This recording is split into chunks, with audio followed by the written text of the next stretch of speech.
here. Well, and his presence will be, why he's here will be made obvious as we get more deeper into the presentation. We've got Bob Moffitt from the Alliance of Good Government here, whose presence again will become apparent. Where's our former chair, Tony? No. He's teaching the class right now. He's teaching the class right now. Okay. Celeste is here? Leslie from the department. All right, all of my students, where are you? Right over there. Students are involved in this and split their focus groups and everything else. There's a real hands-on experience here. Greg Rigamer and Kim from his office, invaluable help in going through the demographics and giving us guidance on how, what was going on here in New Orleans. Charles Rice, Brother Charles, former CAO of the city, is here. To my right is Professor Rocks, who I'm sure all of y'all know is a faculty here at Tulane, and is a commentator, the student commentator on local politics. A couple of people I really want to recognize for a start is Professor Mike Sherman, who teaches a course on New Orleans politics here at Tulane, and who helps me with my course. Can't say enough about him. Emma Stamps, who is my huge a graduate of Tulane, is MVP, a jack of all trades and a master of every one of them. Just a terrific, brilliant young New Orleanian. Ryan Burney, who works in my office in Washington, who is from Destrehan, Louisiana, and who I always tease Ryan, the thing that you know about tomorrow, today's not going to have anything to do with it. And he was invaluable. And I also have to, doesn't do any good, but I just have to say this, the staff of Democracy Corps, and when you get the materials and you see the amount of effort that, there's no, I don't know of any poll, I'm not going to say, if you look at the fact sheet, we've conducted 1,000 polls, we've conducted 225,000 interviews, and this staff really got into this poll in a way that was a labor a lot of them. And so I got Jim Agnew, Carl, Andrew, all of the guys in Washington. I don't know if they can hear me, but we really love you, and we in New Orleans really appreciate the job you did. I'm going to ask Professor Brox to come up, and he will talk to you somewhat about the methodology and whatever he wants to. Excuse me, Ron. Okay. I'll just go over this very briefly, and then we can talk about further methodological points if you want to ask about those in question and answer or individually later.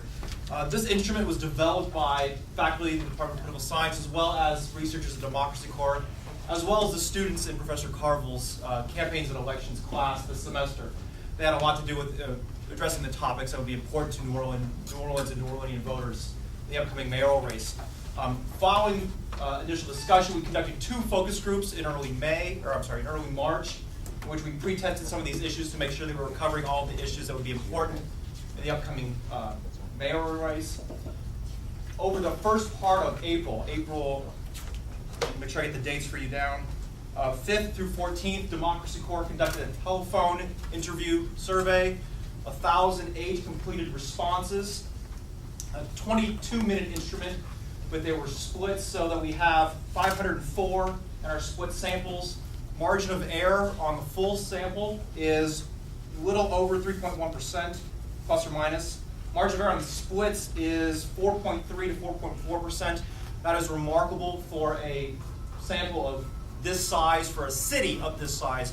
We're anticipating around 125,000 voters in the 2010 mayoral election, so we will have interviewed basically 1 out of every 125 voters. This is unprecedented size and cost for a poll to be done in a city of this size. We're going to have unbelievably precise data, even as we start breaking down by age, by race, by gender. We have quite a good sample here. The other unique thing about this sample is that this was conducted by a mixture of methodologies. A large portion of this sample was derived from the registered voter list. We looked at people who either voted in 2006 or who registered to vote since 2006, and then screened for people who were likely to vote. Okay, so this sample is not New Orleanians. It's not even registrants. This is likely 2010 voters. So these are the people who will be choosing the next mayor and the next leadership of New Orleans. Okay, we got them through the registered voter list, as well as some random digit dial and a cell phone sample, so that we could have a fully representative New Orleans sample. Our splits ended up being, let me find the specific numbers. The overall sample is pretty even in terms of gender, 49 male, 51 female. It is 35% white, 58% African American. Okay, so keep in mind we're talking about the actual voters, good representative sample of New Orleans, but these are the people who will be making the next mayoral decision. Okay? Thank you. Thank you very much. Anything else, Skip? Anything you want to add to it? You good? No, I'm good on methods. You good on that? We can Okay. jump into the Stay- results stay now. on, jump in through. Okay. The other thing is this is all online at Democracy Court. Every ballot, the 250 different ballot points, there's not a single thing that Brian and I know, or Mike, or anybody in Washington knows that's not available to you.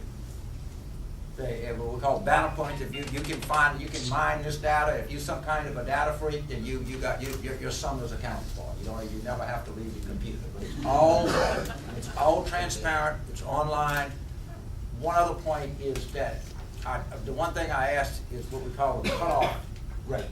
That is the number of people that we get on the phone and start to interview that get bored or whatever on a survey of this size, and it was lower than usual. They were marked on how low it was. That's an indication of the first point I want to make about this poll is people are serious about this race. They have their game face on. They take these issues very, very seriously. Now what I'm going to do is if you take out this document right here, what we call a frequency questionnaire, and if you look at it, you're going to see the total, then AA is African American, then white, pretty self-explanatory. If you look at the direction of the city,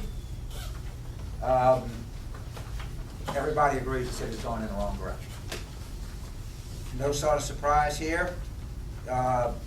It's 2661 total, 2859 among African Americans, 2067 among whites. That's all. That's in the margin error. We're dealing plus or minus 4. You can take 8 points. There's a consensus across New Orleans that our city is going in the wrong direction, and we're going to see this again. Issues. Important question is go to question 8 and 9, the top of page 3. What we call a combined. We say first issue, second issue. No doubt about it, crime is the issue. And we're going to see that again and again in the poll. Across the city, doesn't matter who you are, crime is the issue. It has to be addressed. It has to be addressed in a serious, in a profound way in this race. Education's a huge issue. You just can go down the list and see where they are, but you can't account for the fact that the dominant issue in this city is crime. That will be a surprise, I think, to very few people who listen to or read whatever you have to say. Ray Nagin is has disliked by has disapproved of almost all whites and half the blacks. To that extent, there's a little bit of a racial divide on Nagin. You wouldn't be surprised, but still a total negative number even among African Americans. Only 41-47 approval rate. It was 6 approved, 92 disapproved. And we're going to talk more about Mayor Nagin as this goes on. Move down to question 11. Understand the methodology we use here. We ask people on a scale of 1 to 10, would you rate this person? And if you give them a 50, that means you're sort of neutral about them. The higher the number, the more you like them. Think of a mean temperature, of a mean therm is the temperature outside. All right? Barack Obama is 83.4. That's a hot day. That's a big number. Barack Obama is enormously popular in New Orleans. Obviously, as you would expect, more popular among African Americans, but enormously popular among whites too. His white therm is 67.5. That's very high. It's very high. Bobby Jindal, quite a difference between a racial divide here. The whites like Bobby Jindal more than African Americans, but not a big play in the race. Ray Nagin,